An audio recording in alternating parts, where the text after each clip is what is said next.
dipersembahkan oleh Sentul City, my first choice. Selamat malam pemirsa, senang sekali Soal Galidia bisa kembali menjumpai Anda dalam Healthy Living, sebuah program yang menyampaikan informasi kesehatan dan gaya hidup sehat. Dan hari ini kita bicara mengenai salah satu polusi yang kita sering dengar, yaitu karbon monoksida, tapi mungkin kita belum mengenal lebih jauh lagi seperti apa efeknya. Dan untuk itu kita akan mengajak Anda ngobrol-ngobrol dengan Dr. Reza Kartikasari. Apa kabar dokter? Baik. Waduh, senang sekali bisa. Baik. Nanti kita ngobrol-ngobrol soal CO ya. Tadi saya sempat ngobrol sedikit dan banyak fakta yang mengejutkan seputar CO. Karena itu Anda jangan kemana-mana, kita saksikan dulu tayangan yang berikut ini. Karbon monoksida, yang juga dikenal sebagai CO, merupakan gas yang beracun dan mematikan. Gas ini tidak terdeteksi rasa dan baunya, sehingga bisa terhirup dalam jangka pendek maupun panjang tanpa disadari oleh yang menghirupnya. Hal yang membahayakan adalah karena molekul gas ini bisa menggantikan posisi molekul oksigen atau O2 di dalam darah, dan bisa diserap oleh tubuh dengan cepat dan memberikan dampak yang sangat merugikan. Kota seperti Jakarta sudah pasti penuh dengan polutan semacam ini, sehingga oleh sebab itu, Jakarta sudah pada tahap mengkhawatirkan tingkat kelayakan huninya. Untuk itu, manusia perlu tinggal di tempat yang hijau, bebas polusi udara, dan kadar oksigennya tinggi, sehingga bisa meminimalisir kadar CO atau monoksida di udara. Baiklah pemirsa, langsung kita mulai perbincangan kita dengan Dr. Reza. Sebelum menanyakan hal-hal yang fakta-fakta mengejutkan dari CO, mungkin sederhananya dulu, sebetulnya apa sih karbon monoksida itu?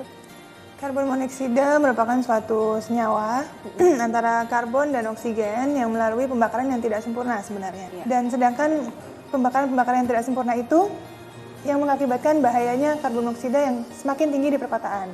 Oke, di perkotaan rata-rata ya. Sebenarnya penghasil CO tertinggi itu apa sih, kegiatan apa?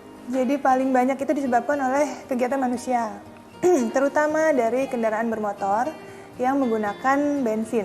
Itu sebabnya efeknya bisa banyak sekali. Setiap sel dalam tubuh ini bisa berakibat dari situ gitu, bisa buruk akibatnya. Bisa buruk akibatnya. Gejalanya seperti apa sih yang dirasakan? Dari penelitian, 660 ppm aja itu sudah mengatakan bahwa 50% hemoglobin dalam darah kita itu berikatan dengan CO. Bayangkan, setengah dari darah yang mengalir di badan kita, itu sudah berikatan dengan CO. Dan itu bisa mengakibatkan hilangnya kesadaran. Dan ketika sudah naik lagi jumlahnya, hanya dalam waktu 8 menit apabila sel otak terkena, tidak mendapat oksigen, bahkan bisa menyebabkan kematian.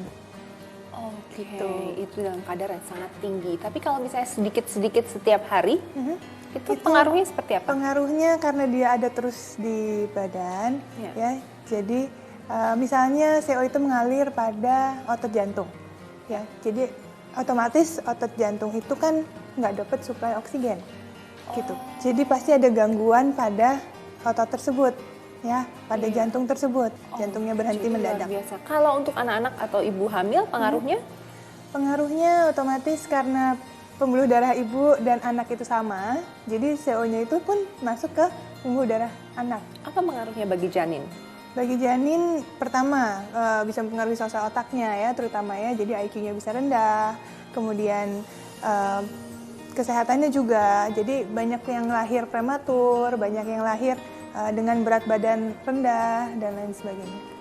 Oke, jadi sangat berbahaya sekali. Tapi apabila orang-orang yang sudah terkena paparan CO ini, apa yang harus dilakukan? Ini ada, bisa dites nggak sih dalam kadar darah? Ada deteksi karbon monoksida itu ada.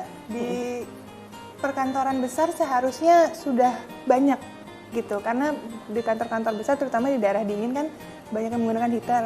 Jadi sudah harus ada deteksinya, ketika kadarnya naik bunyi alarmnya gitu.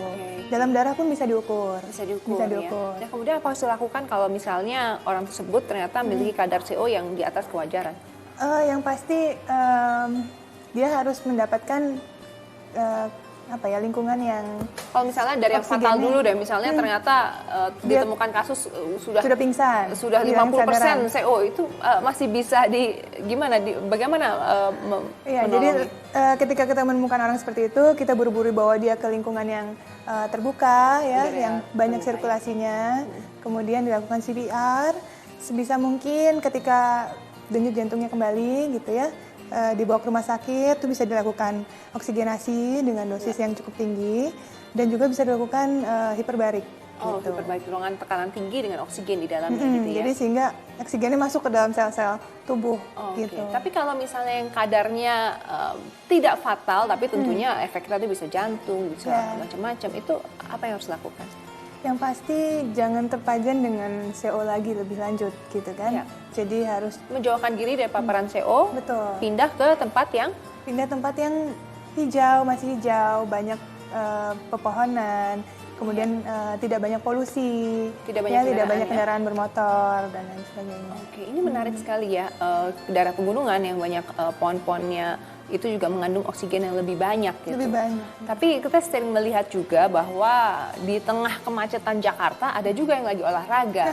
Sebetulnya ini sesuatu yang baik atau bagaimana nih, dokter? Nah itu dia, sebenarnya agak cukup kontroversial ya.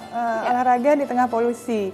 Otomatis ketika kita berolahraga, badan kita membutuhkan Oksigen suplai lebih banyak. lebih banyak. Tetapi ketika oksigennya tidak didapatkan lebih banyak, yang justru zat-zat polutan itu, salah satunya karbon monoksida itu, justru malah kita menghirup karbon monoksida lebih banyak. Gitu. Jadi lebih baik ya olahraganya ke tempat yang benar-benar clean gitu dari polutan-polutan itu gitu. Oke, jadi tidak disarankan untuk berolahraga di daerah polusi. Harusnya di daerah pegunungan yang banyak pohon-pohon. Jadi pada saat lari, oksigennya dibutuhkan lebih banyak dan didapatkanlah oksigen-oksigen yang Iya. dari udara yang segar gitu ya. betul. Aduh, oke. Terima kasih banget Dr. Raisa. Kayak banyak sekali informasi yang sudah kami dapatkan. Terima kasih sudah bersama kami. Dan pemirsa, jangan kemana-mana karena setelah yang satu ini, kita akan kembali lagi dengan berbagai informasi yang tidak kalah menariknya.